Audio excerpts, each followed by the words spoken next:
so which one is better? A hard brake for emergency or a swerve? That's what I'm set out to find out today. So I've wanted to do this exercise for a while.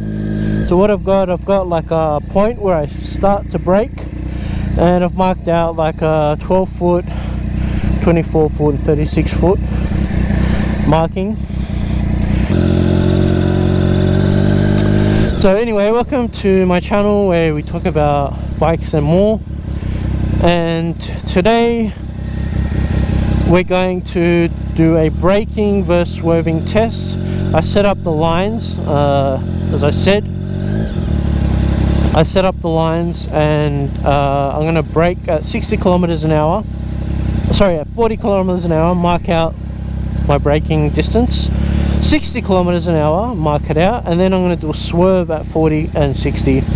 So I'll try to do like a brake and swerve, or maybe just a swerve, so we'll see how that pans out. And at the end of the video, like as usual, we'll have a Bible verse, so please stick around for that. So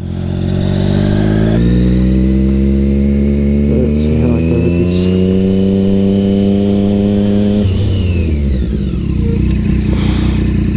Okay, so that wasn't exactly 40, so I'll need to go a bit faster. So what I'll need to do is just accelerate hard first and then adjust my speed when I get there.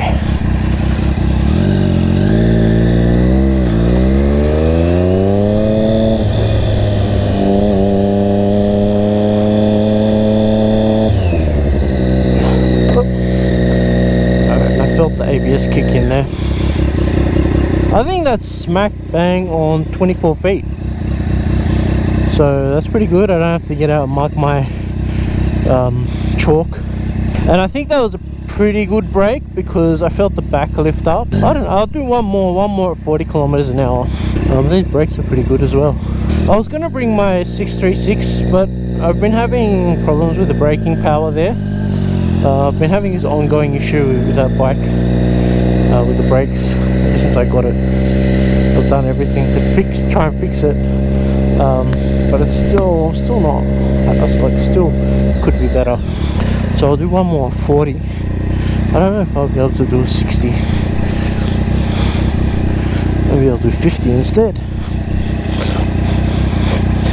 But I felt I could have braked more from the beginning, so I'll try that again. I'll try not to lift it back up this time.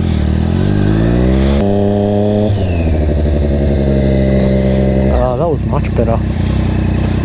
So that was, measure that.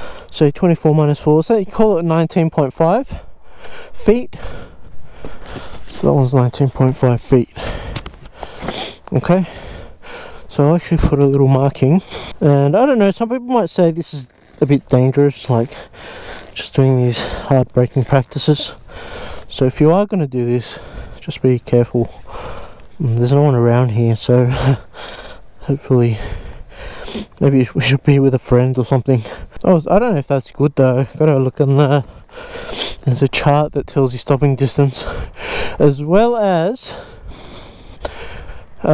this doesn't include like reaction time, which is like half your braking distance. I think reaction time takes up a lot of like distance.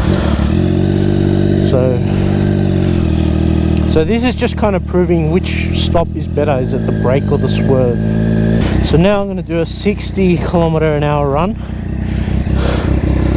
So let's see. Look, I'm not braking really hard, I guess, because I don't know, it's pretty hot today. Like it was 34 Celsius during the day, and it's nice in the shade here, but I might be having a bit of, not heat exhaustion, but just heat tired, like fatigue, heat fatigue maybe, I don't know, a little bit tired. So 60 kilometers an hour. I won't go super hard on this, I'll just give it a practice run.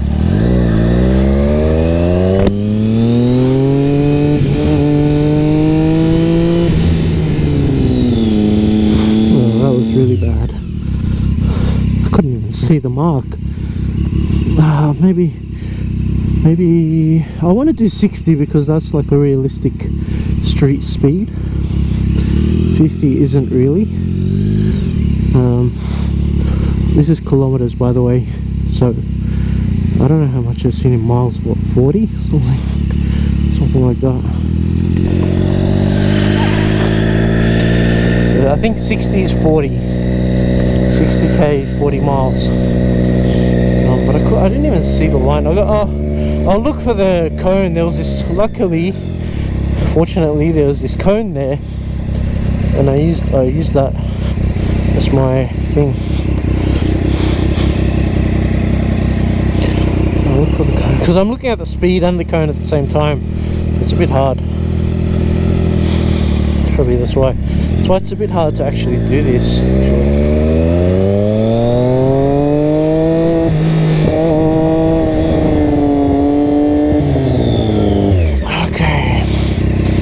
So I had the clutch in, but I reckon this is what it was like. I was still revving it, but I had the clutch in. I've had this habit ever since I started riding.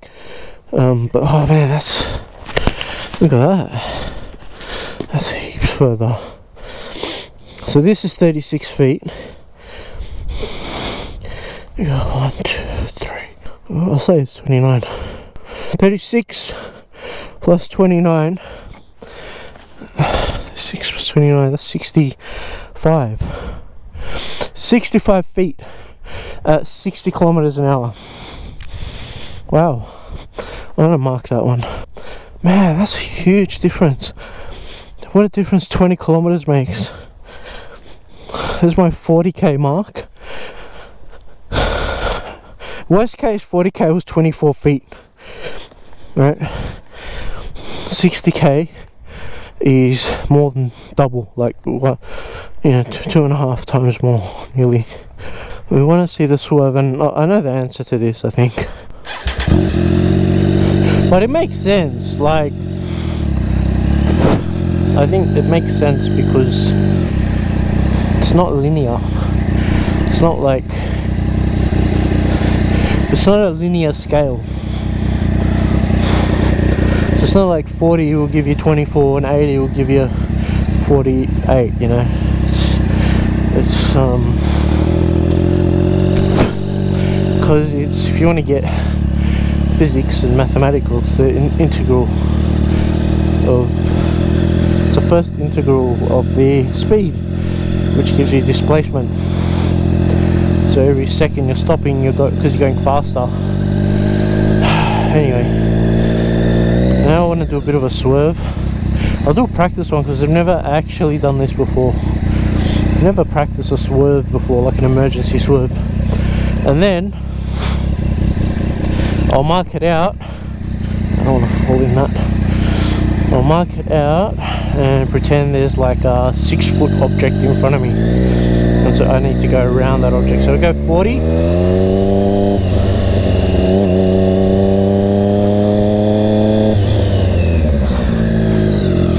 I don't know. That was a bad swerve. I was a bit scared to swerve, I don't know. But it was because I was braking and swerving. So let's say I want to swerve around that 40 mark. I think that's 6 feet. Like, I want to swerve, say, to the other lane, even though there's no lines. So I'll swerve again at 40.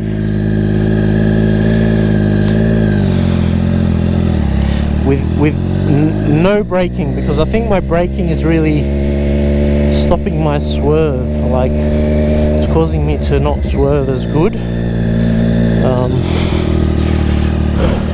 But I think with counter steering, I think like it takes time to swerve as well. Like, you gotta, because it's sort of, you gotta lay over a bit first.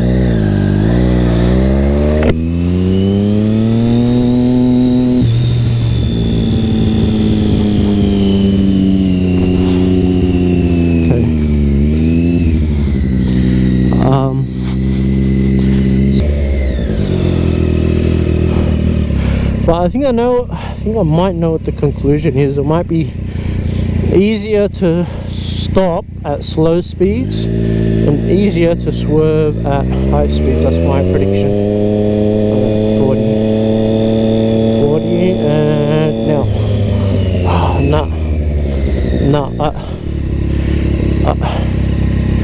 I was too scared. I'm too scared to swerve, I think. I don't know. I'm not good at it. I'll do it one more time. I'm going to try and swerve a little bit more aggressively. It's hard because I'm trying to focus on speed and when I meant to swerve, like at the thing. So that just makes it harder for me to do this exercise properly. Like if I was just focusing just on swerving, it'll probably be a bit better. Like I'd probably be able to do it better. I cheated there. Nah, look, I'm not good at this. I'm not good at swerving at slow speeds. So at slow speeds, I should aim to stop. But let's do 60 kilometers an hour, and we'll see if I can swerve before I get to that how much? 65 foot mark.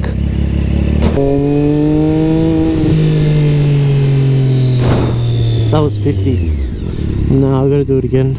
It's good exercise, I think, just to at least practice this. Even though I'm crap at it.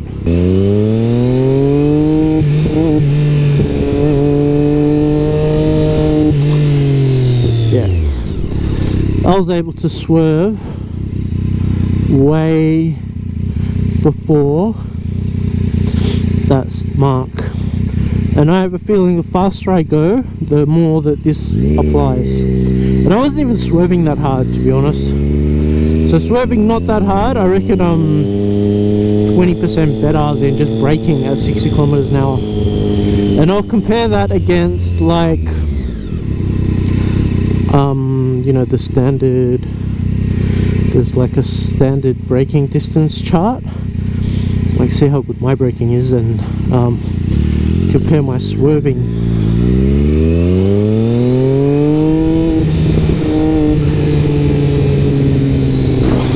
Oh yeah, smashed it. I reckon at least 25%, at least. So 25% of like 65 is like 40 something, 40, 45 maybe. So 65 braking, 45 swerving. So yeah, that's it. I think I've proven the point. So that's my result. So just end with a Bible verse for today, which is from Luke 6:31. Do unto others what you would have others do unto you. And so I prayed that, you know, we live that out, that we do to others what we would like done to us. And that extends out to not just, you might be doing something to someone, you might be saying, well, I don't care if someone does that to me, but you got to think, if you're doing something to someone, it might be affecting their family as well, or someone else, that person, and you need to put yourself in that person's position, like you know. So it's not just a direct person, you got to do unto others. Maybe indirectly you're hurting someone else more by doing something to someone, and you need to put yourself in that other person's position. Okay, so thanks for watching. Please, if you like this, please hit like and subscribe. Let me know in the comments what you think. If you agree with what I've just done, if you think it's right, if you think there's something not quite right about it, let me know.